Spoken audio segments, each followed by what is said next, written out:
আজকে আমি পিৎজাটা বানাবো সম্পূর্ণ ভিন্নভাবে। ময়দার ডো ছাড়াই কিভাবে পাউরুটি দিয়ে সম্পূর্ণ পিৎজা তৈরি করা যায় সেটাই দেখাবো আজকে। এই তো আমি পাউরুটিগুলো নিয়ে নিলাম। এবার এই সাইডের যে শক্ত শক্ত অংশগুলো আছে এগুলো কেটে ফেলে দিব। কিন্তু পরে দেখলাম পাউরুটিটা বেশ টাটকা হওয়ায় রুটিগুলো বেশ নরম, তাই ফেলে না দিয়ে সম্পূর্ণ রুটিটাই নিয়ে নিলাম। এরপর এর মধ্যে দিয়ে দিলাম লিকুইড গরুর দুধ, সাথে 2টি ডিম, সুজি আর অল্প একটু চিনি। এবার সব উপকরণগুলো বেশ ভালোভাবে মাখিয়ে নিব। আরো মজা হওয়ার জন্য নিয়ে নিলাম এখানে গুঁড়া দুধ। এবার সব উপকরণগুলো ভালোভাবে মিশিয়ে ডো করে নিলাম। এবার এটি সাইডে রেখে দেব।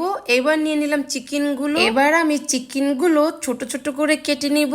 পিৎজা খেতে ভালোবাসে না এমন মানুষ খুঁজে পাওয়া যাবে না। ছোট বড় সবাই এই পিৎজা খেতে ভীষণ পছন্দ করে। এই পিৎজা খেতে খেতে এতটাই প্রেমে পড়ে গেছে যে আজকে বাধ্য হলাম নিজে বাসায় তৈরি করতে। আর নতুন নতুন রেসিপি বানাতে আমার বেশ আগ্রহ জাগে। আমি একদম রংধনু বানিয়ে ফেলেছি। এই মুহূর্তে দেখতে পিৎজাটা এতটা সুন্দর দেখাচ্ছিল, মাশাআল্লাহ। আর এবার আমি আমার পছন্দের পিৎজাটি ছোট করে কেটে নিব। চলো এবার খেয়ে দেখা যাক কেমন মজা হয়েছে। বিসমিল্লাহ।